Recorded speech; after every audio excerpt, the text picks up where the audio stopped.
atividades para a gente fomentar o estudo de alguns temas. E a conveniência de alguns temas, obviamente, relacionados com educação, espiritualidade, né? Também, ó, isso aqui é teoricamente, temas também relacionados com a compreensão do mundo, compreensão da crise atual da igreja e temas correlatos, né? E aí o primeiro tema que está aí na nossa grade é a questão da educação, a decadência ou o fim da educação clássica e o início da educação moderna. Muitos percebem que a educação ela passa por um momento de decaimento, né? De crise.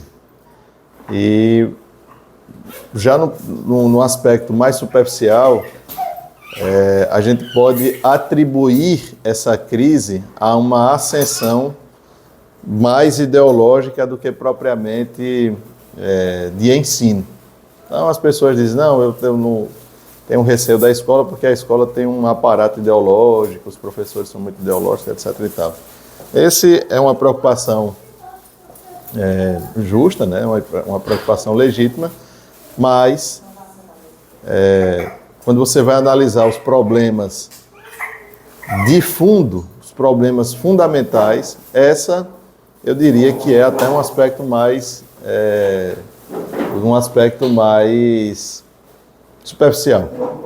A questão não é meramente da ideologia, né, da ideologia dominante que vai fazer com que os alunos se tornem militantes.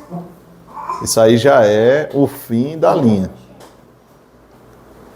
Para se chegar a esse fim da linha, houve, no decorrer da história, modificações muito profundas e que determinaram o baque que a gente vem assistindo hoje, né?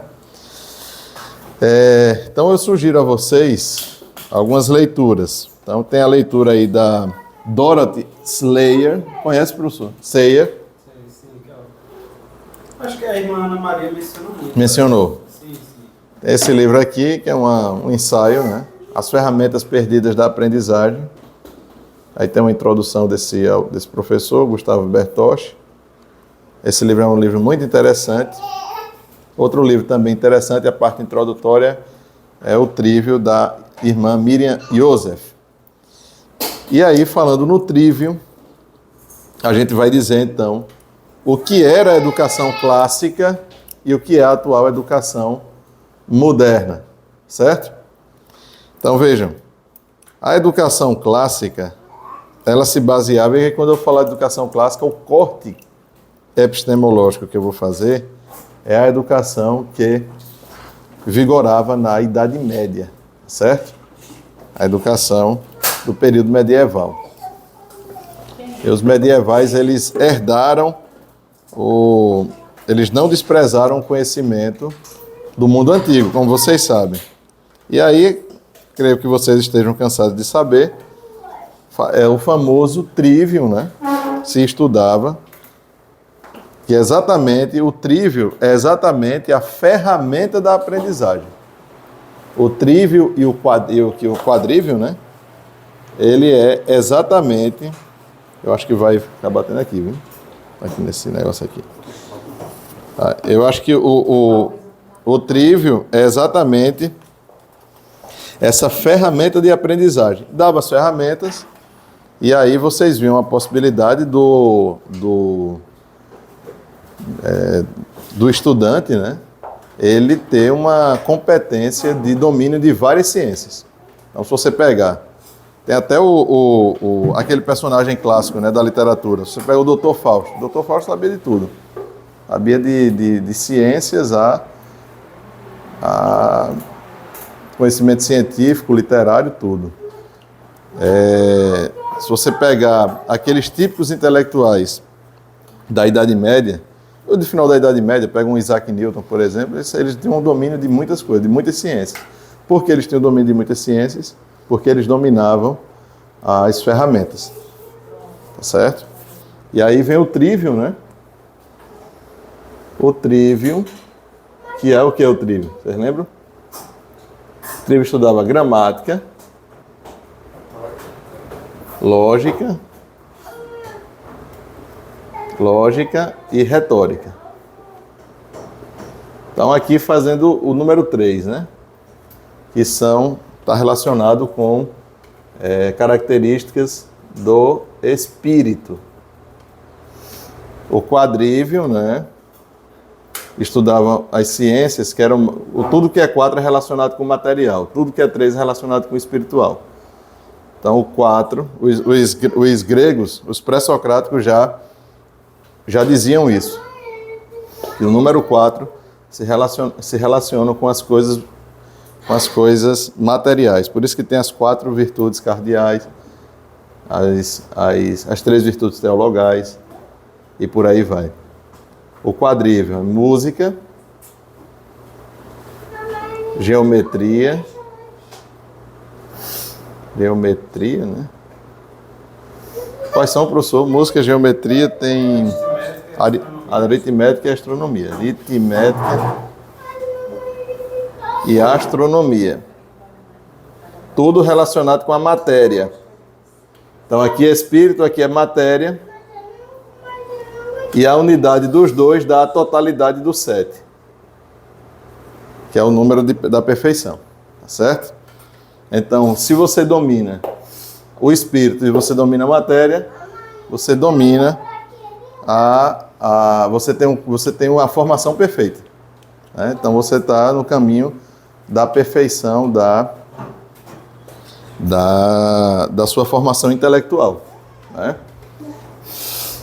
Só que no século XIV, na história do Ocidente, nós tivemos um período ascensional, tendo seu cume no século XIII. Certo? Aqui é o século de São Tomás de Aquino, o século das catedrais góticas.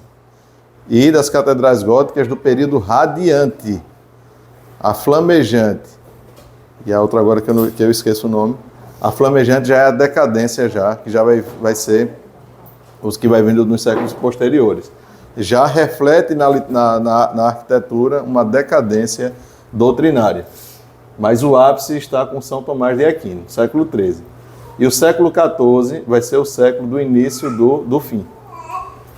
Certo? É o século de Dante e Alighieri, o século que vai vir ali as heresias de Guilherme de Ockham, dos Escotos posteriormente. Então já vai começar a destruição do que foi construído até o século XIII. É o ápice da doutrina católica com São Tomás, e ele vai começar a ser, então, contestado aqui, e as coisas vão começar a mudar, tendo seu ápice em 1517, né, com a revolta luterana, quebrando a unidade religiosa do Ocidente. O Ocidente, eu não gosto dessa expressão não, viu? Quebrando a identidade religiosa do mundo. Porque o cristianismo não foi feito para o Ocidente, foi feito para o mundo inteiro, né? Aí vejam só. Eu vou fazer uma citação aqui, né?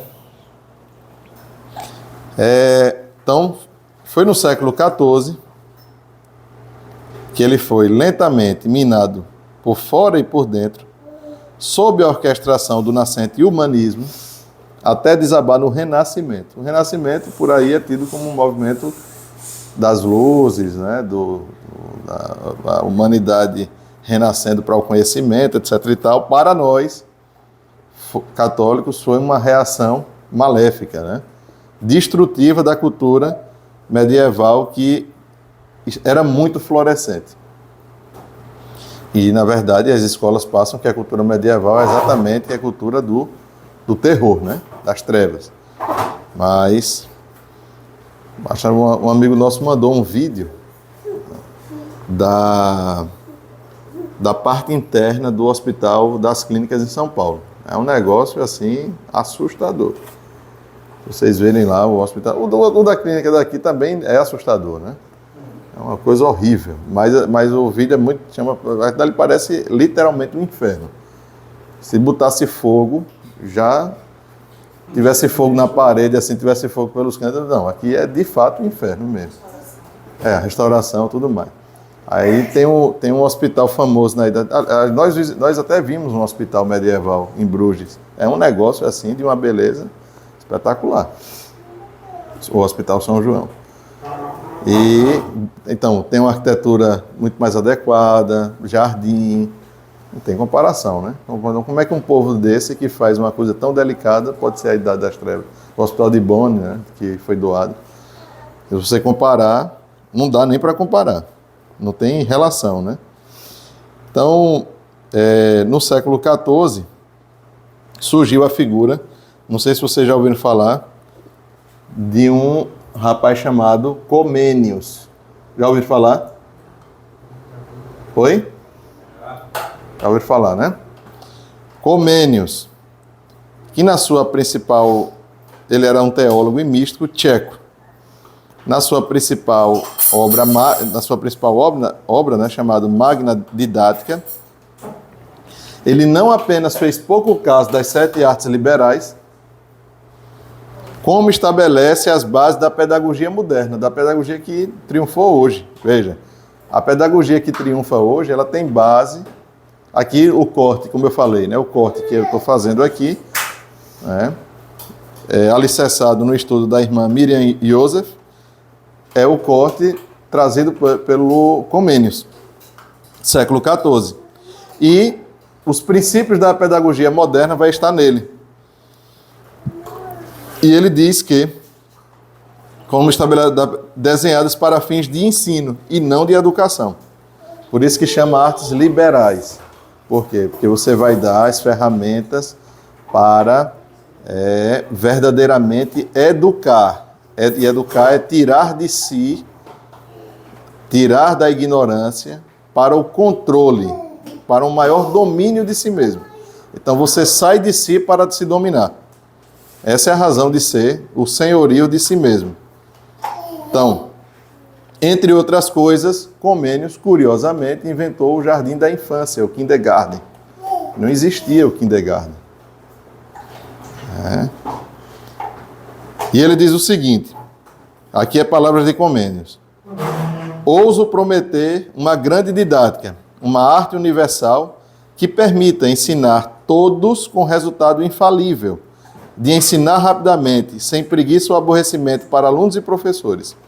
Ao contrário, com o mais vivo prazer, dar um ensino sólido, sobretudo não superficial ou formal, conduzindo os alunos à verdadeira ciência, aos modos gentis e à generosidade de coração. Enfim, eu demonstro tudo isso a priori com base na natureza das coisas. Como de uma nascente correm os pequenos riachos que vão unir no fim de um único rio, estabeleci aí ele vem, né? Com uma técnica universal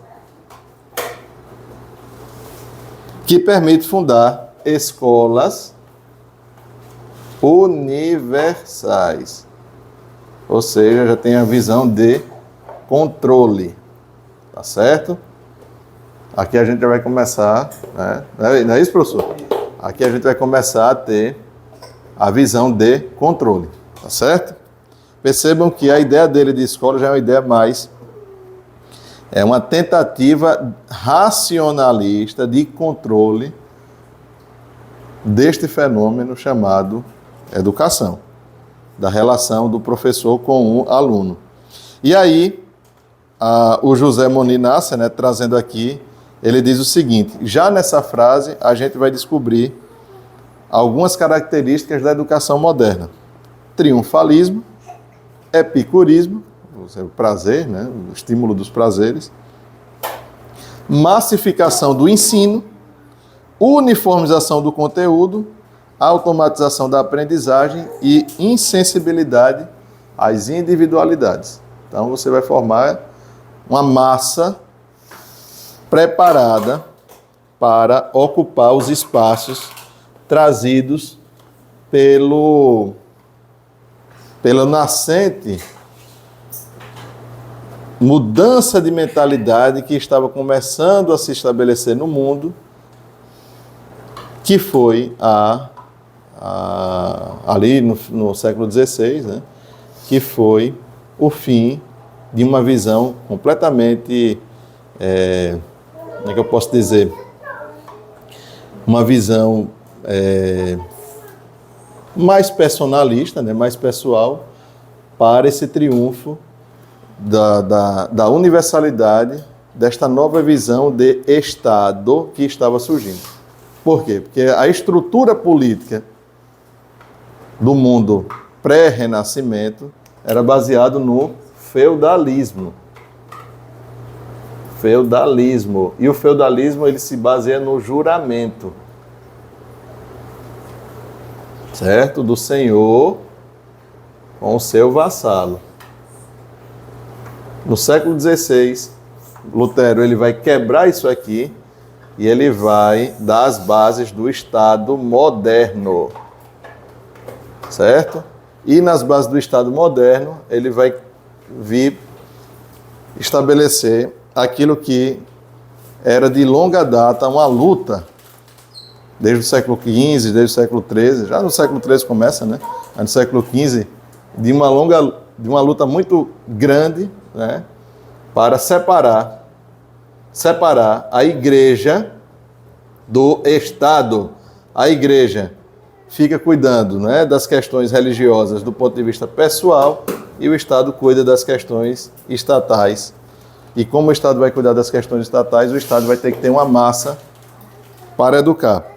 E esta massa para educar, no início dessa modificação trazida, que vai ser os primeiros pontos do capitalismo, você vai mudar a visão de produção, não mais tempo, porque na Idade Média, se você não quisesse estudar, você não quer estudar, né? Então outra opção que você teria era você seguir alguma corporação de ofício. Tá? E aqui no Brasil chamava bandeiras. Aqui no Nordeste, no Brasil nós tivemos corporações de ofício também, né? Então você entrava na corporação de ofício do padeiro, por exemplo. E para você... Oi? Boulangerie. O boulangerie. Então, para você se tornar um boulangerie, você tem que fazer... E você se tornava mestre da arte de fazer aquele pão. Você era mestre também.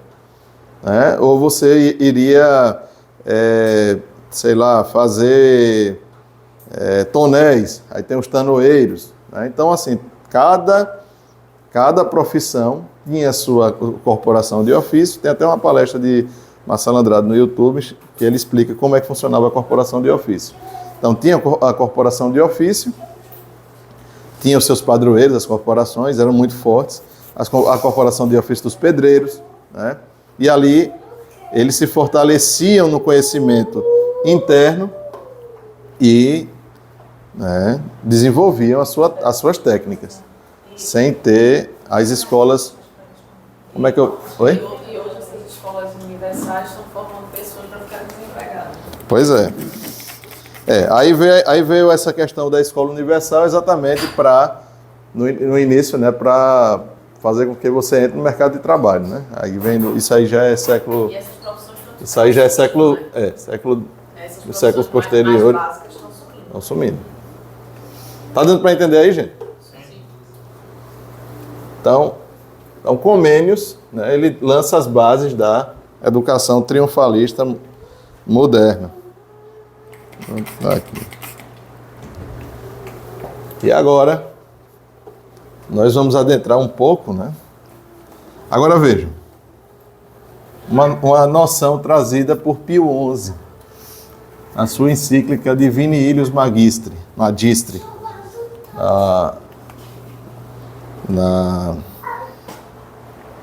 na tradução, né, do latim eclesiástico. Aí vejam só, ele diz o seguinte, ele diz que a obrigação da educação, ela é da família e da sociedade civil. Certo? Agora, a família é o primeiro motor da educação. Primeiro motor da educação. Sociedade civil é o segundo. Tá certo? A sociedade organizada é o segundo. Agora, a sociedade, ela tem, e ele diz isso, ela tem elementos para ser mais perfeito do que a família. Agora, quando a sociedade se organiza para ensinar, né? Agora, isso não significa que a sociedade vai sobrepujar a família. Ela tem que proteger e ela tem que promover. É isso que o Papa diz na sua encíclica Divini Illis Magistri. Tem que proteger e promover a família, certo? Então, a educação, o problema da educação, alguns até dizem, né? Como se a escola fosse um problema em si. A escola não é um problema em si. O problema da educação é um problema de sua... A gente vai analisar aqui, né? O construto que ocorreu devido a uma invasão ideológica, uma invasão de uma nova visão do homem. Do homem. Eu acho que um dos problemas básicos da educação, estudando essas questões, é que há uma visão equivocada da natureza humana. Uma visão equivocada, né? Exatamente por maldade mesmo, da natureza humana. E vocês vão ver como isso vai ficar claro. Para antecipar, já para antecipar a conversa, os fautores da educação moderna, eles veem o homem como um animal. Nada mais do que isso. É um animal e nada mais do que isso. É um bicho. Tá certo? E triunfou, né? Tá aí. Todos eles são baseados nisso. Por isso que eu disse que atribuir apenas o problema educacional a uma questão meramente ideológica é superficial. Seria uma questão mais superficial. Quando você vai estudar a fundo, existe um problema bem maior do que esse, tá certo? Então, é bom deixar claro isso, que a escola, enquanto organização social, ela tem capacidade de ser mais perfeita do que a família. Por quê? Porque, por exemplo, aqui na escola, eu não tenho capacidade de ensinar e nem sei música como, por exemplo, o professor Gabriel sabe, né? Eu não tenho a capacidade, não sei ensinar história como o professor Emílio sabe. Tem outro que sabe pedagogia, tem outro que sabe, sei lá, geografia, literatura. Então, você vai ter um conjunto de pessoas que vai ter uma capacidade científica que uma pessoa só não vai ter. Certo? Agora, diante de algumas circunstâncias, a pessoa tendo condições, aí você vai para caso a caso. Mas a escola em si, certo? Embora essa estrutura de escola moderna que a gente veja agora, sala de aula com banca e tudo mais, isso é uma estrutura, não deixa de ser uma estrutura moderna, né? Uma formação moderna. Agora, isso em si não é determinante para dizer que este é ou não o problema. O problema é a visão que a gente vai analisar agora, é a visão de homem que esses construtores da educação moderna têm.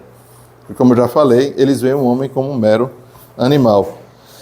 E aí a gente vai dar um salto, certo, para o século XIX, para estudar aqui os fautores da educação atual, tá certo? Vamos começar aqui com... Daqui só foi, ó, às 9 horas. Essa parte aqui foi só uma introdução ao assunto. Sim, no trívio, quando eu estudava gramática, eles não estudavam gramática lá na Idade Média, eles não estudavam gramática, por exemplo. Existia lá o feudo que estava na região francesa, né, da Gália. Não tinha ideia de Estado-nação, né? Não tinha ideia de Estado-nação, estamos na França. Eram feudos, né? Eram reinos, etc. Então, quando eles estudavam gramática, eles estudavam gramática do latim. Quando estava o trívio Na Itália, a gramática que se estudava era a gramática do latim. Todo mundo estudava baseado no latim. Era a gramática do latim que se aprendia. Tanto é que a gramática as gramáticas modernas, elas foram tiradas da compreensão da gramática do latim. Inclusive dos idiomas que não tem a base, que não é neolatino, né?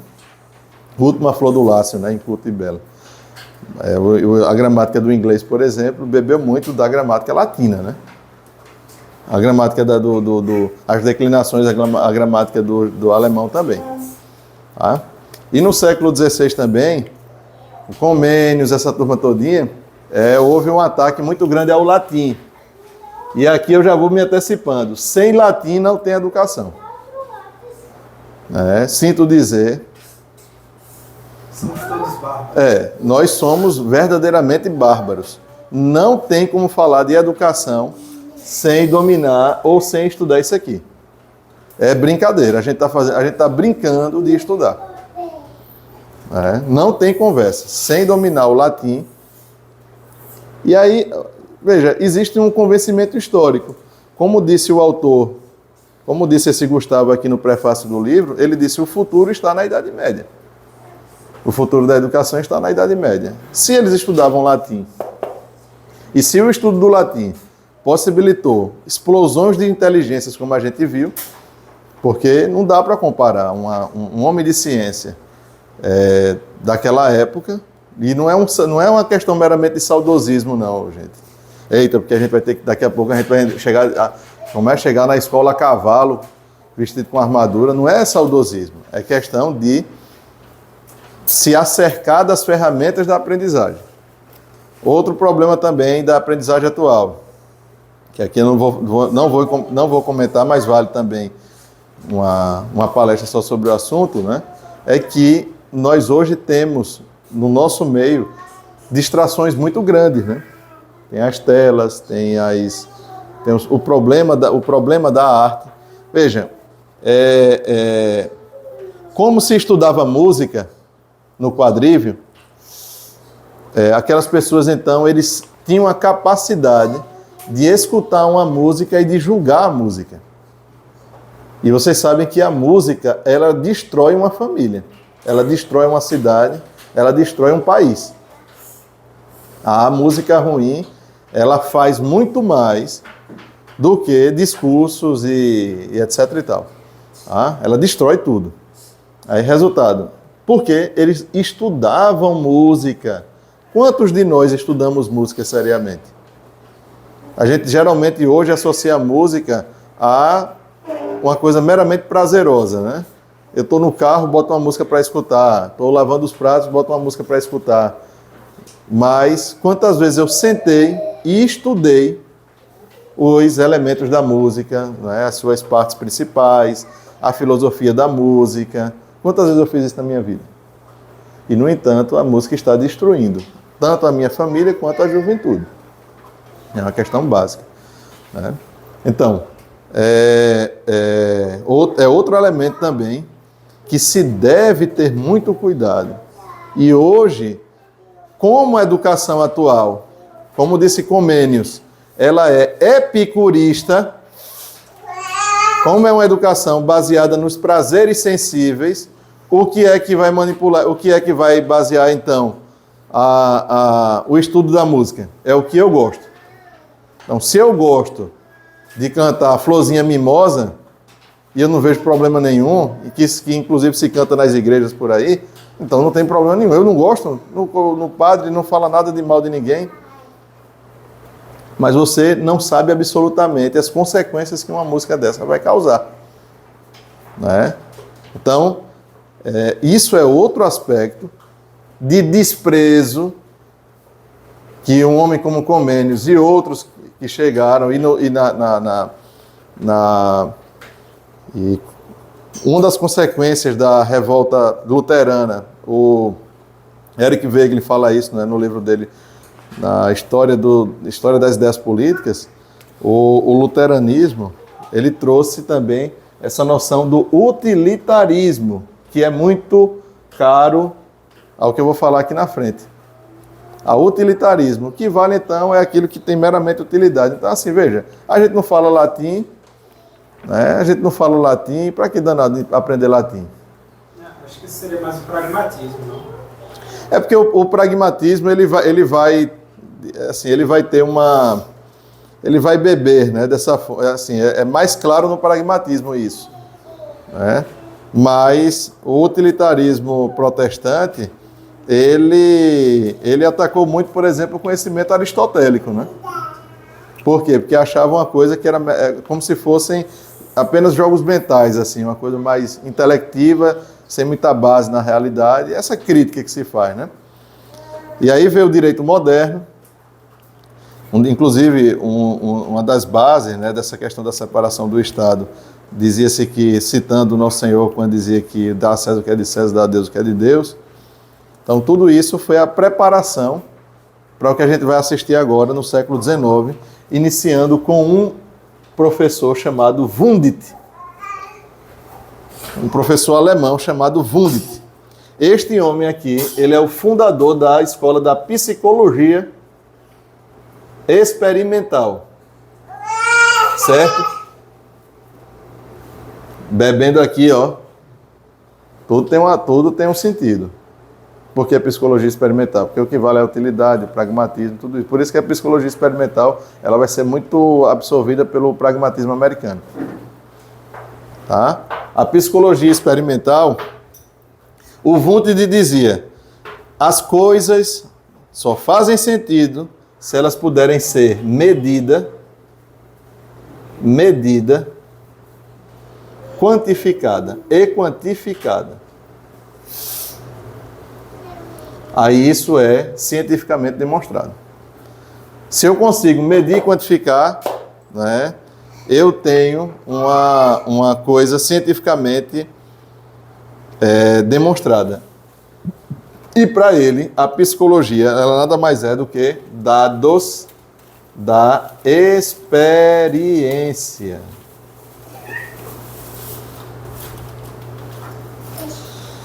Ele vai ter, então, desprezo pela natureza da psique. E ele vai se importar apenas com dados experimentais. Dados da experiência. Ele vai observar. Inclusive, em 1875, ele vai fazer o primeiro laboratório de experiência comportamental. 1875. Ele vai observar, né, e ele vai querer quantificar. Deixa eu ver aqui uma citação dele. Uma coisa só faria sentido. Então ele diz: parece realmente um desperdício de energia insistir a natureza da psique.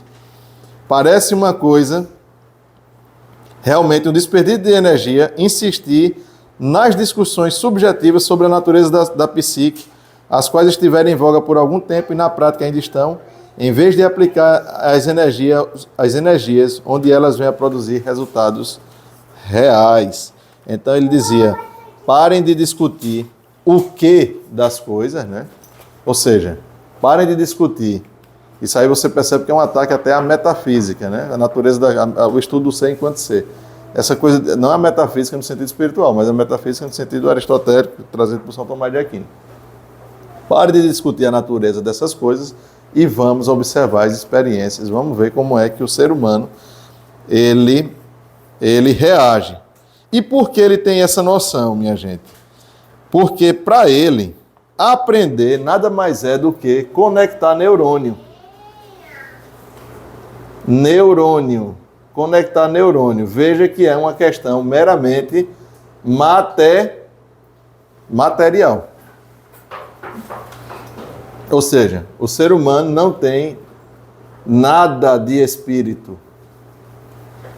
Tem nada espiritual. É uma mera conexão de neurônio. E o que é que eu devo fazer para esses neurônios eles aumentarem a conexão? Eu até estava vendo, tem um rapaz aí, né? Hoje aí na internet pululam, né, esses novos oráculos, né? Nesses novos oráculos do conhecimento. E tem um rapaz, cheio de tatuagem, ele e tudo mais, que se você, acho que o nome dele é Delanogari, sei lá, um negócio desse, é um nome bem complicado, um galego. E é um negócio de neurociência. Ele nega, por exemplo, que existe o livre-arbítrio. Até o Rômulo fez, eu conheci porque o Rômulo fez um react do vídeo dele, na questão do livre-arbítrio. Aí, resultado. Por quê? Se você parar para ver o que ele fala, ele exatamente segue essa escola aqui. É meramente material. Então, ele dá... o ensino dele é te condicionar para que você aumente a sua inteligência através de técnicas que ele vai te ensinar. Tá certo? Esta situação trazida pelo nosso querido Wundt vai tirar a psicologia do campo da filosofia e vai jogá-la no campo da fisiologia. Então, fisiologia, ou seja, a psicologia humana, ela é tanto quanto o intestino delgado e o intestino grosso. Certo? E ele diz o seguinte, né, como sendo revolucionário, né? Ele diz o seguinte: estou agora lançando as bases de um novo campo científico. É tudo assim, né? Novo.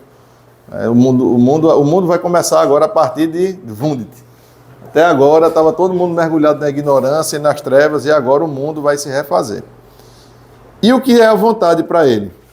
Vontade para ele é nada mais, nada menos do que estímulos, como é que ele diz aqui? Combinação entre estímulos percebidos. Por isso que ele vai fazer no seu laboratório testes para ver como é que o ser humano vai reagir a determinado tipo de estímulo. Se eu dou esse estímulo, ele vai ter uma reação. Se eu dou aquele outro estímulo, ele vai ter outra reação. Qual é o melhor campo para que isso seja colocado e seja observado e seja notado? O melhor campo é cadeira cativa das escolas. Então, esse homem aqui, né, esse Wundt, ele vai lançar as bases teóricas e práticas da psicologia experimental. E a partir de 1875, aí aqui, o livro que eu indico para vocês também, é muito bonzinho esse livro, A Conexão de Leipzig e a Destruição Sistemática da Educação Americana, que é muito bem aplicado aqui também, não é porque é da americana que a gente não vai observar as questões daqui. O que foi que ele fez? Veja como é interessante, gente. Veja, um homem apenas, ele formou vários alunos. Esses alunos, eles foram para as universidades. Das universidades, eles foram para as escolas e eles mudaram as famílias e mudaram o país. Veja que... o Wundt é alemão. Veja que as coisas acontecem quando as pessoas se organizam para fazer. Então, muitas vezes a gente vive, né, esperando que, de repente, né, eu acho que estava a natureza, muitas vezes, dos que vivem a fé, é um pouco assim, porque vai ter que chegar num tempo que o próprio Nosso Senhor vai ter que agir. Porque... veja, a escola, ela é um campo semelhante ao que Wundt fez.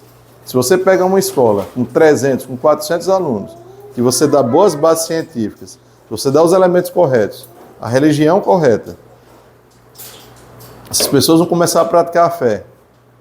Veja o que isso pode ocasionar na sociedade. Fazendo aqui um paralelo, veja o que ocasionou na sociedade um punhado de homens que se reuniram e que aprenderam com ele como é que transformar a educação, como lançar as bases da educação moderna. É uma coisa que a gente tem que refletir, não é verdade? Então, veja, o homem nada mais é do que soma de experiências. Então, o homem nada mais é do que soma de experiência, certo? Estímulos introduzidos em sua consciência e subconsciência. Então, o homem nada mais é do que isso, minha gente. É experiência e estímulo. A vontade. que fala vontade de... É combinação de estímulos recebidos. O homem age muito por isso. Você dá um estímulo, você age dessa determinada forma. Então, veja, o homem nada mais é do que isso. Experiência e estímulo. Tá certo? Então, você dá... É como assim, você joga para o cachorro carne, ele vai... como o senhor falou, né, na sua palestra, você percebe que as bases do Wundt, ela vai influenciar Pavlov e o Skinner, né? Aí você joga a carne e bate o sino, o cachorro saliva. Você joga a carne, bate o sino e o cachorro saliva. Daqui a pouco você bate o sino e o cachorro saliva. Pronto, o ser humano é assim. Ou seja, são estímulos, é experiência e estímulo recebido. Essa é a visão de homem que esses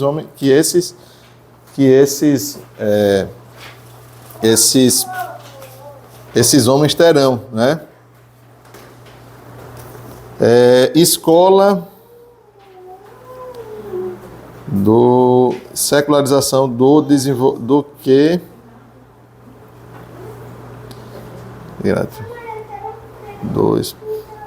veja, a escola para Wundt, ela tem que ter esse duplo aspecto.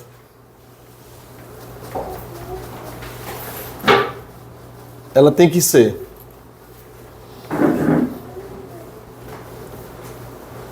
veja, para Wundt, veja aqui, minha gente, isso aqui é importantíssimo para a compreensão do dano que a gente vive hoje. Vejam a visão de natureza humana que esses homens têm. E agora vejam, e eu digo isso porque eu já vi pessoas, até mesmo pessoas próximas, né, dizendo exatamente isso aqui. Veja, para Wundt, o que é que deve ser a escola? Então vamos lá, ele vê o ser humano como a inteligência, conexão de neurônio, vontade, combinação de estímulo. O ser humano é experiência e, foi o que eu falei? Experiência e estímulo. Então, para Wundt, a escola ela tem que ser um local de socialização. Quem foi que já ouviu que escola tem que ser um lugar de socialização? Olhe, assim, o menino tem que participar do recreio, porque a escola é socialização. Se o menino não tiver, não que o recreio seja ruim. Inclusive, nós somos baseados aqui no método de Dom Bosco, que ele fala da importância da brincadeira. E a brincadeira como elemento de educação e de observação de algumas questões que o aluno vai ter e o professor vai ter a oportunidade de corrigir. A escola não pode ser uma coisa travada, obviamente. Mas a socialização que se coloca hoje nas escolas modernas, ninguém quando fala de socialização está pensando em Dom Bosco. Estão pensando em Dom Bosco? Nas suas formações, botando lá o rosto de Dom Bosco. A Dom Bosco falava que era assim, inclusive, para o menino não cometer pecado mortal e tudo mais. Eles não vão falar isso. O que eles vão falar é esta socialização que, segundo ele, ela vai determinar o desenvolvimento da inteligência. Desenvolvimento da inteligência. E outra coisa também que a escola tem que fazer é a gratificação de prazeres sensíveis. Entendeu? Então, assim, a escola tem que estimular os prazeres sensíveis. Seja com cores, né? Se você faz isso, você vai ganhar aquilo. Que é a questão propriamente da recompensa comportamental, né? Tudo baseado, uma coisa que a gente não pode perder de vista, na visão de homem que eles têm, certo? Claro que um pai, quando vai gratificar um filho de uma bondade que o filho cometeu, aquela gratificação existe um sentido que o filho entende e que o pai entende que está fazendo. Por mérito. O mérito ele tem que ser gratificado, ele tem que ser reconhecido. Nas escolas jesuíticas, né, o mérito era reconhecido. A pessoa não tinha o mérito e dizia, eita, não vamos fazer nada porque isso aí é o pavo. Mas ele não tinha essa ideia wundtiana. É o mérito no sentido do Wundt, que é para o quê? Que é a compreensão de quê? De que o ser humano nada mais do que esses estímulos reproduzidos. Então, o Wundt, ele produziu uma geração de pesquisadores, como eu falei, né? Esses pesquisadores invadiram o mundo. Estados Unidos, Europa, inicialmente pesquisadores, depois atuaram no campo da educação. Um deles muito importante, eu não sei se o professor conhece, se chamou Stanley Hall. Conhece, professor? Stanley Hall.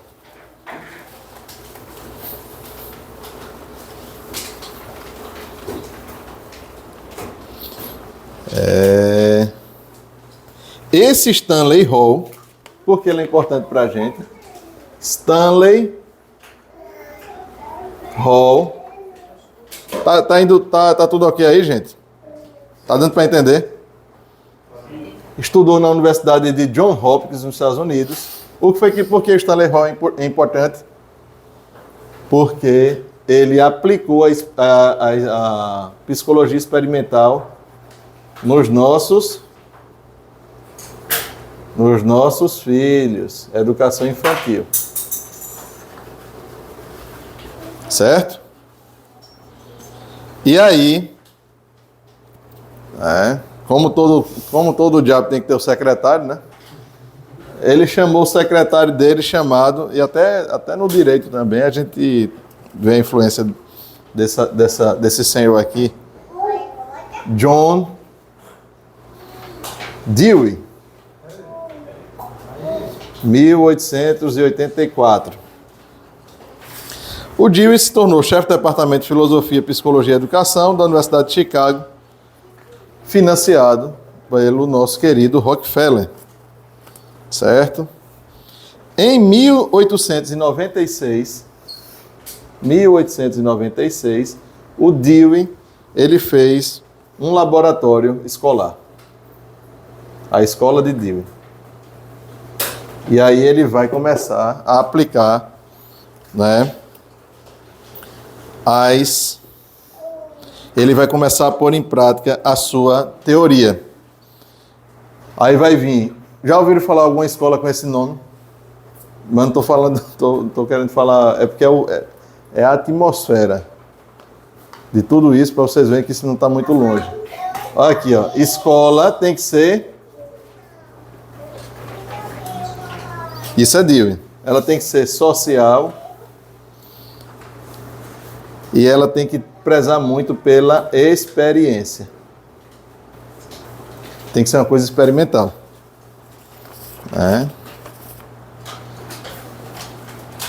E Dewey, o que é educação para Dewey? Ela nada mais é do que coordenar fatores psicológicos e sociais. Vejam só, se eu estou cada vez mais dando ênfase à questão psicológica e à questão social, o professor na educação moderna e nada é a mesma coisa. Entendeu? Professor e nada é a mesma coisa. Professor é professor do trívio, é professor do quadrívio. Esse é o professor. É o lente, né? Lente quer dizer que é aquele que lê as coisas. Mas o professor, dentro desse contexto aqui, não é nada. O que vale é tudo muito centrado na psique do aluno. A psicologia experimental, ela tirou, e essa invasão no universo da educação, ela tirou a autoridade do professor e ela centrou no aluno. O fundamento, né, da educação. Então, vejam só. A redefinição wundtiana, desprezando as habilidades cognitivas, que o que vale são os fatores psicológicos, certo? Levou ao abandono do papel tradicional do professor como educador. É o que eu acabei de falar. E o que é que o professor vai ser a partir de agora? Ele vai ser um guia da socialização da criança. Ele tem que fazer com que o jovem se adapte, né, ao meio que ele está inserido, e ele vai ser um enturmador da criança. É um facilitador. Ele vai fazer com que a criança seja um enturmador. Ele nada mais é do que um guia de socialização. É isso que é o professor. Percebam que isso está forrando a cama para as ideologias que vão vir no século XX, né? Dá para perceber isso? Isso é século XIX. Isso aqui é a preparação, isso aqui é forrar a cama para vir um machado e dar a última lapada. Tem um parágrafo aqui sobre Summer Hall na Wikipédia americana, né? Leia aí, professor, por favor. Hall estava profundamente associado ao conceito alemão de Folk. Folk. Povo, né? Ele diz que é um romantismo anti-individualista e autoritário, no qual o indivíduo é dissolvido em um coletivo transcendental. Hall acreditava que os humanos são, por natureza, não racionais e dirigidos por instintos, precisando de um líder carismático para manipular o seu... Ou seja, nazismo, fascismo e comunismo. A educação moderna, ela é uma educação fascista. Ela tem bases fascistas. Eu espero. Inclusive, um dos... Cattell. Como é que se fala em inglês? Como é que fala em inglês esse nome aqui? Um nome chato. Parece nome de... Como diz a Ariana, esse povo tem um nome chato para falar. É o nome do cara, Cattell. Ah, Cattell? Se chama Cattell ou Cattell? Kettle. Kettle conheceu o sobrinho de Darwin, né? O Galton. Sim. E... Pra me perder, quem é Kettle? Não, Kettle eu vou falar lá na frente. Kettle é um desses que vai ser da educação experimental. Ele conheceu o sobrinho de Darwin e ele disse que tem gente que nasce burra e tem gente que nasce inteligente e acabou. Pronto. Abrindo caminho para o quê? Para a questão da raça. Isso. Tá entendendo? E o Galton era inglês, né? Ele não era um inglês e outro americano. Eles não eram alemães. O alemão adorou isso aí, né? E o Hitler adorou isso. Né? Então, minha gente, vamos ver aqui a citação vamos ver aqui na página 24 a citação 12 do nosso querido Dewey. Tá vendo como os americanos são bons? São ótimos. Os americanos são... Meu Deus do céu, que povo... Não é? A gente tem que copiar tudo dos Estados Unidos. Os Estados Unidos é magnífico. Diz John Dewey, no livro My Pedagogic Creed, a escola é, em primeiro lugar, uma instituição social. Ou seja, questão de estudar, para que estudar? Para que estudar latim? Para que estudar? Não, meu amigo, aqui é instituição social. Que vale é a socialização. Por quê? Porque já que a educação é um processo social, a escola é simplesmente a forma de vida comunitária na qual todas as instituições estão concentradas para, da forma mais efetiva possível, levar a criança a tomar parte dos recursos próprios de raça e usar suas habilidades para fins sociais. Ou seja, a escola nada mais é do que uma instituição social para fazer com que a criança desenvolva suas habilidades sociais. E aí, concordam com essa escola de John Dewey?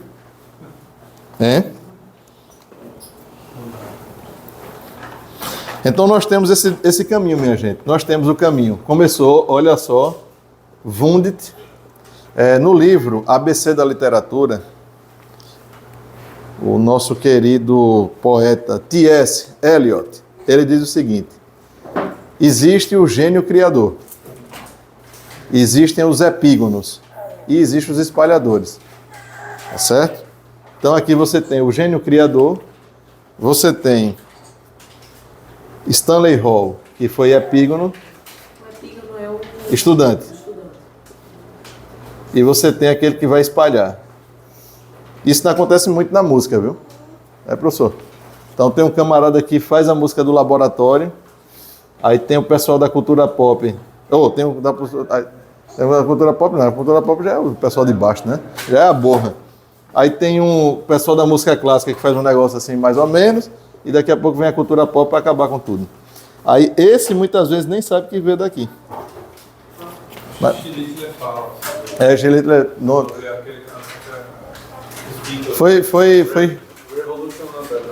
Revolution Number 9. Foi Schlittler que me ensinou isso. Pierre Schaeffer.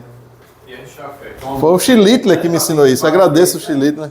Que foi dele, uma música que não dá E ele, se você for voltar, atenção. e ele me passou o livro lá, onde ele baseou, ABC da Literatura. Eu tenho esse livro muito bom. Então, esse é o caminho, minha gente. O gênio criador. É o gênio criador.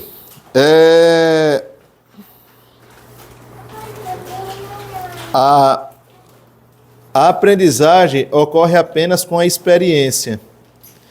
Página 25. Vamos ver aqui a citação. Cadê? Página 25.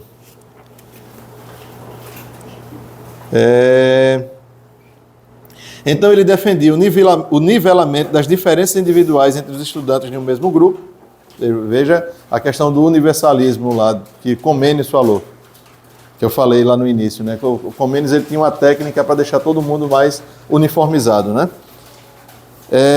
John Dewey era o teórico culminante de 3 séculos de trabalhos educacionais. Então vejam só, isso é importante. Para Dewey, bem como para Wundt, o homem era um animal, abandonado às suas reações e inteiramente dependente de dados experienciais. Ele acreditava que a aprendizagem ocorria apenas com a experiência, que o mecanismo de estímulo e resposta era a base do aprendizado. E o professor não era nada mais do que gerador de experiências de aprendizagem. Tá certo? Eu fui uma vez a uma escola aqui em Recife, uma escola muito cara, não é? Uma escola num bairro muito bom, uma escola muito cara, muito bonita a escola, que o coordenador disse isso para mim. Aqui tem que ser, veja, no final do infantil, o menino sai lendo, não, porque o nosso objetivo é fazer com que a criança apenas tenha a questão da sociabilidade. Ele falou isso para mim, não escutei de ninguém não, escutei dele. E uma escola cara. Então você põe o seu filho em uma escola que, por mais que ele não tenha essa noção, não tenha estudado, ou seja lá o que aprendesse na pedagogia, ela vê o seu filho como um animal que deve ser estimulado apenas em um contexto de socialização. Por que ela vê como um animal? Porque eu estou dizendo? Não, porque eles veem o ser humano assim, minha gente. Eles dizem isso. Não existe espírito. O que existe são conexões neuroniais. Tá certo? E aí a gente vai chegar no nosso querido Kettle, assistente de Wundt, que conheceu o Galton. O Louis Galton, que era sobrinho de Darwin. Veja a quantidade de gente boa que eu estou citando aqui. Veja a quantidade de gente do bem que eu estou citando aqui. Né? Muito obrigado, professor, pela citação aí do Stanley Hall. Para a gente fazer um estudo aí dele. Agora, gente, veja só, são 9h40. Emílio, são 9h40. Eu estou preocupado, porque eu ainda estou na metade da minha aula aqui. Aí eu vou ter que parar, porque senão não vai dar aula, o professor não vai dar aula, não. Estou na metade da aula agora.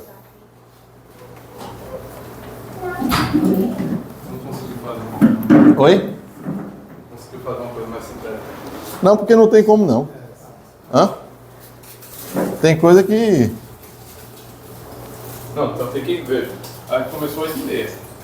9h40. Então vamos lá. Espera aqui. A gente vai até que horas?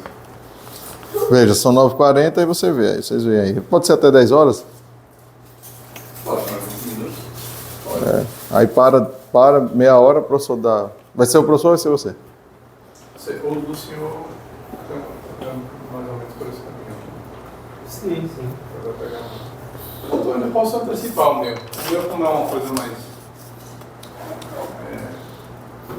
Lúcio. Vai ser uma coisa um pouco mais leve, para a gente poder balancear. Tá bom. Vejam só, o Cato, ele foi professor de psicologia na Universidade da Pensilvânia, ele fundou o laboratório psicológico, certo? Também fundou jornais e promoveu largamente a psicologia experimental. Um dos seus... sim. Aí vamos lá.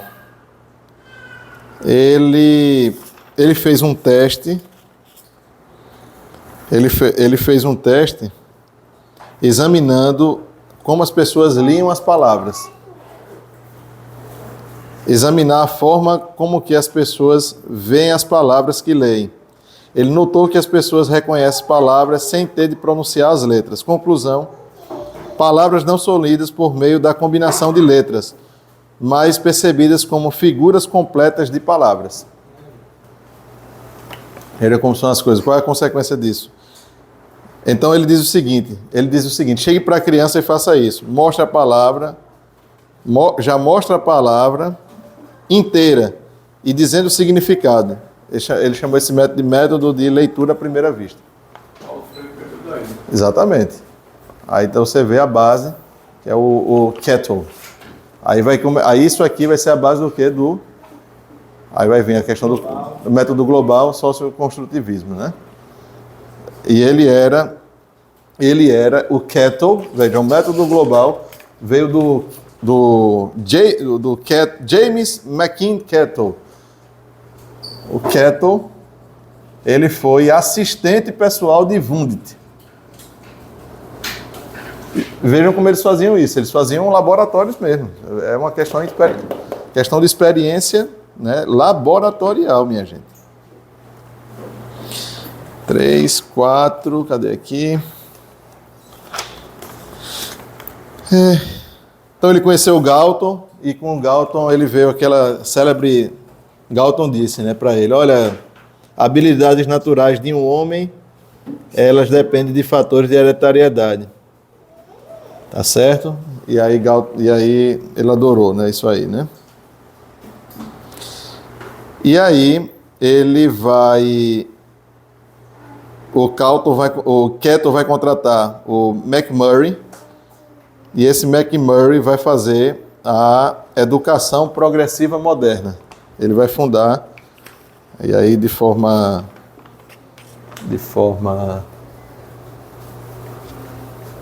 proposital, né? Ele vai fundar a educação progressiva moderna,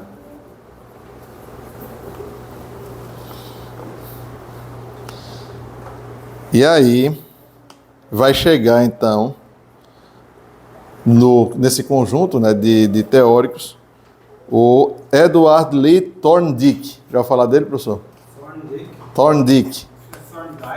Thorndike, acho que é Thorndike, então é Thorndike, que é um K. Thorndike. Ele foi o que iniciou testes experimentais com animais, né? Ele fez o estudo de galinhas, psicologia animal, na verdade psicologia experimental com animais, né? Foi o primeiro psicólogo a estudar o condicionamento animal em laboratório de psicologia experimental e, por sugestão de Kettle, aplicar as mesmas técnicas às crianças e jovens. Educational Psychology. Ele escreveu um livro. E o princípio que os fundamenta é o seguinte: princípio de Thorndike e Wundt. O homem é um animal, suas ações, está vendo aí? Não é uma questão de eu não estou acusando-os, eu não estou dizendo que eles tratam os homens como animais, eles mesmos dizem isso. O homem é um animal, suas ações são reações e pode ser estudado em laboratório como qualquer outro animal. Tá certo? Então o homem, para eles, é isso aí. Pedagogia. Vamos ver aqui a citação da página 44.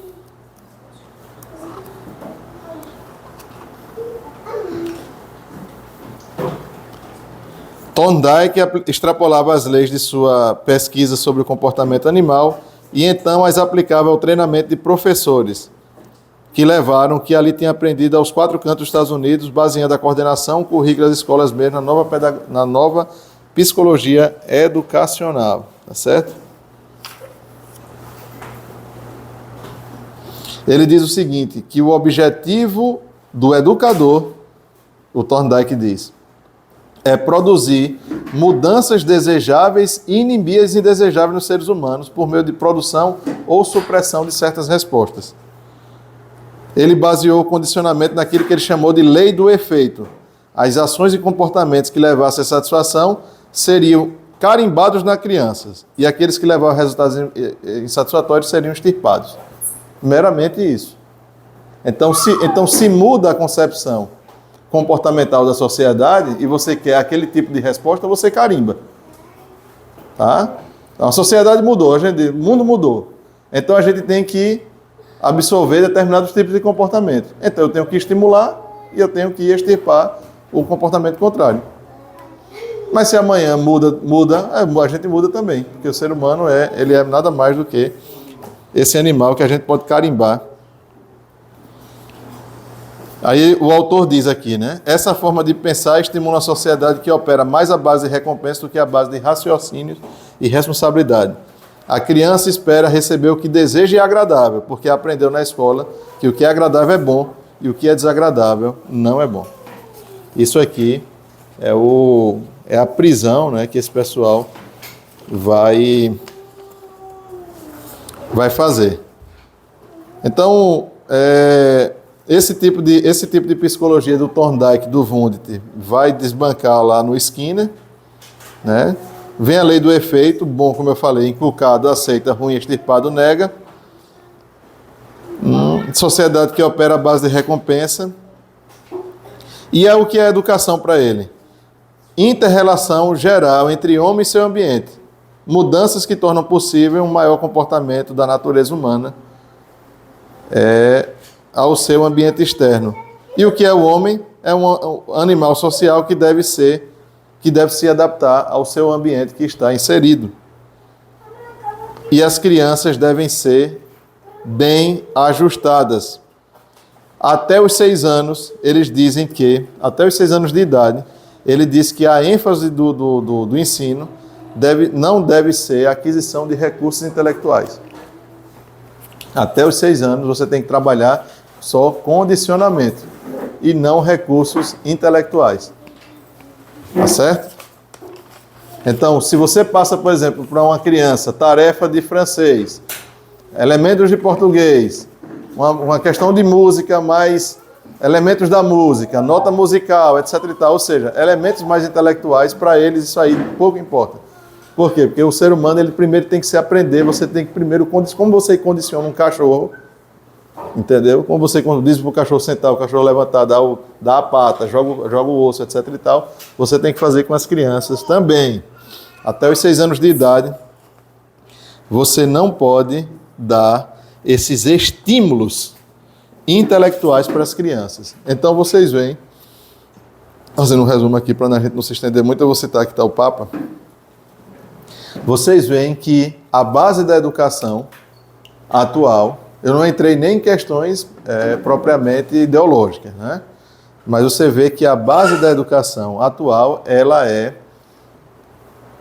fundada em pesquisas laboratoriais do comportamento humano para fazer com que o ser humano seja adaptável a um meio sem ter essa capacidade de questionar, trabalhando estímulos e respostas. Até os 6 anos de idade, eliminação de qualquer tipo de aparato cognitivo para a criança, porque a escola nada mais é do que um ambiente de socialização. Sendo um ambiente de socialização, o professor, ele deve não mais ser aquele mestre que ensina a ciência, até porque isso não tem mais fundamento algum, a metafísica perdeu o sentido. Ele deve ser um condutor da socialização da criança. E a criança vai ter que aprender habilidades Tudo isso dentro de um amálgama controlado, universal, triunfalista, como disse, baseado lá em Comênios. O professor vai ter cada vez menos liberdade, porque o professor ele vai ter que passar para a criança determinado tipo de conhecimento que já vai vir dos conselhos e vai vir das questões, né, de cima. Então veja que a estrutura ela já está completamente destruída. Eu acho que... Aí vamos ver aqui a citação do Papa, Emílio. Vamos ver aqui. Rapidinho.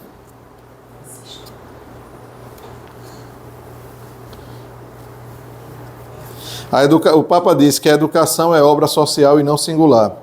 São 3 sociedades necessárias, distintas e também unidas harmonicamente por Deus, nas quais nasce o homem.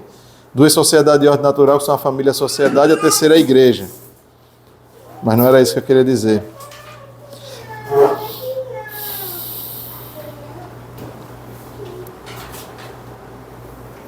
Veja o que é a excelência da educação cristã. Consiste a educação essencialmente na formação do homem como ele deve ser e portar-se nesta vida terrena, em ordem a alcançar o fim sublime para que foi criado. É claro que assim como não se pode dar a verdadeira educação sem que esta seja ordenada para o fim último, também na ordem atual da providência, isto é, depois que Deus se nos revelou em seu Filho unigênito, que é o único caminho, verdade e vida, não pode dar-se educação adequada e perfeita, senão a cristã. Aí com essa frase daqui do Papa,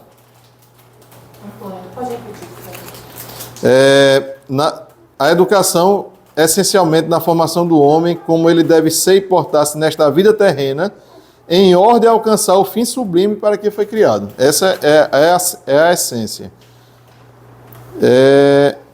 E ele diz o seguinte, que o homem, que tem uma parte que ele fala, veja, essa encíclica, ela é de 1929, e tem uma parte aqui que ele critica exatamente essas visões que tratam o ser humano como um animal. Eu também indico a leitura da encíclica. Porque veja que o fim da educação não é aprender latim, não é aprender as ferramentas da educação que disse lá a Dorothy Sayers. Porque se você aprende as ferramentas da educação, se você sabe o trívio e o quadrívio, mas que você não cumpre os mandamentos, não se torna, também não serve para nada. Tá certo?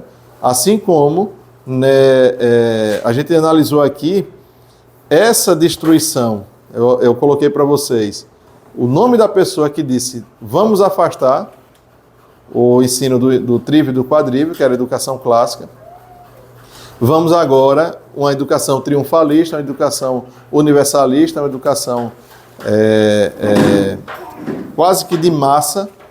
E como os psicólogos experimentais, os filósofos experimentais do século XIX se organizaram para tomar toda a estrutura e assim transformar o pensamento da sociedade através da educação, através das escolas. Aqui, ó, olha o papo aí, a mesma ensino. Por isso, em nossos dias se dá o caso realmente bastante estranho de educadores e filósofos que se afadigam à procura de um código moral e universal de educação. Olha aí. Como se não existisse nem o decálogo, Isso. nem a lei evangélica, nem tampouco a lei natural, esculpida por Deus no coração do homem, promulgada pela recta razão, codificada com revelação positiva pelo mesmo Deus no primeiro decálogo. Muito bom. Era essa frase que eu gostaria de usar. Agora isso aí já está tão, digamos, difundido, estabelecido, que na verdade, como você está dizendo, os professores já não têm mais liberdade e a coisa está centrada no aluno. A coisa está centrada no aluno. Também da inversão daquele comumente das pessoas estranhas. Antigamente, se o professor desse uma nota assim, ou fizesse uma reclamação, os pais engoliam o menino. Era. Hoje é o contrário. Se você fizer alguma coisa com um semideus, os pais vêm em cima do professor da escola com... Porque veja só, nós que somos pais aqui, por exemplo, né, vamos identificar, nós somos educados nesse sistema pelos nossos pais e pelos professores que nós tínhamos. Claro que acredito que muitos aqui isso fosse até um pouco mais leve, porque os nossos pais tiveram já um sistema. Eu estava conversando essa semana com uma senhora que nasceu na década de 40. E uma coisa interessante, que embora ela não seja pesquisadora da área de educação e tudo mais, mas ela disse uma coisa interessantíssima. Como eu estava lendo aqui, né, essa questão do livro, eu identifiquei na hora. Eu achei muito interessante porque ela disse o seguinte: na minha época que eu estudava, não tinha esse negócio de psicologia, não. Não era o professor ensinava, a gente aprendia e acabou. Não tinha essas questõezinhas psicológicas. Aí eu achei interessante porque, eu não sei se ela leu exatamente alguma coisa assim, mas parecia que não. Que ela não é da área de educação. Ela viu, ela é uma pessoa inteligente, ela viveu, ela até entrou na faculdade de Direito em 1960. Escreveu um livro lá chamado A Faculdade Sitiada. E o pai dela era juiz de direito e tudo. E ela disse o seguinte, ela percebeu isso, né? Aí hoje, de fato, veja, hoje é a centralização no aluno, por causa dessa questão psicológica, o professor ele perdendo a autoridade, e desse outro lado também o professor não tem a liberdade de atuação, porque existem os mecanismos de controle dados pelo Estado. Certo? Então, sem entrar em questões psicológicas, essa estrutura já é trágica. Certo? Porque o professor perde a sua liberdade de ensinar e se estimula o aluno como se fosse um animalzinho que tem que ser meramente socializado. Por isso que, nesta socialização, você tem que absorver o que a sociedade já está absorvendo. Então, tem escolas que recepcionam os alunos com desenhos animados, não é? Com esses estímulos que estão, com essas coisas muito sensitivas, com a questão do prazer, do epicurismo, né? Então, assim, vamos absorver, é como se a gente faz aquele processo que dizia o poeta lá, né? Que ele absorve algumas coisas da sociedade e na escola você traduz para os alunos para não perder muito essa conexão com a sociedade que está aí. A gente também não pode se voltar contra a sociedade. Quando que, na concepção cristã, né, nós estamos numa verdadeira batalha sempre com o mundo. A gente não pode absorver determinados secularismos, certo? E você vê, como eu falei, as coisas mudam, e quando as coisas mudam, como o ser humano é estímulo meramente neuronial, o que a gente tem que fazer? Mudar os programas da mudança do estímulo. Pronto. E aí a gente vai desenvolvendo, né, essa escola moderna que nasceu segundo esses princípios. Tá certo? Então, basicamente é isso. Interessante também, para finalizar, na encíclica do Papa Pascendi Dominici Gregi, né, Senhor, apacenta minhas ovelhas, ele fala muito da questão também da experiência. Essa palavra experiência começou em voga no século XIX por causa do romantismo, né? E muitas vezes as pessoas utilizam experiência. Eu tive uma experiência de Deus, né? Eu tive uma experiência disso, uma experiência daquilo. Por quê? Porque é baseado no princípio que ele chamou de imanência vital. Essa imanência vital está alicerçada no subconsciente, no consciente de todas as pessoas, e você tem que ter algum tipo de estímulo experiencial externo para que essa sua imanência vital ela aflore e que você se una na imanência vital do Criador do cristianismo, que é nosso Senhor Jesus Cristo. E assim você se sinta no grupo, né? Se você se sinta na verdadeira, digamos assim, prática religiosa, né? Então, essa experiência, ela é estimulada com práticas externas, para que você se emocione, ou para que você chore, etc. e tal. Por quê? Porque eles veem a religião de uma forma mais natural. Por que é natural? Porque a religião está na imanência interna. Está em você, está em você. Está em você. Assim como eles vinham também na educação, nas bases da educação que fundou, o ser humano também meramente natural. E assim também, né, essa visão de imanência natural, ela eclodiu e ela se estabeleceu na igreja através do Concílio Vaticano II. Tá certo? Que aí é outro assunto que tem também uma visão muito próxima pedagógica do método universal e do método global. Tá certo? O Karl Rahner, ele aplicou o método global na visão, né, da religiosa, etc. E tal. Tem no livro lá, a Igreja de Karl Rahner, é muito interessante ler isso aqui. Então, o Colégio do Concílio Vaticano II, a Igreja do Vaticano II, está muito associado com essa tragédia educacional que a gente está vivendo também. Uma coisa não está dissociada com a outra, viu? É importante a gente estabelecer isso. Não tem educação católica baseada, não tem educação clássica, educação católica baseada nisso aqui. Se tiver, é uma questão mentirosa. Estão mentindo para vocês, tá certo?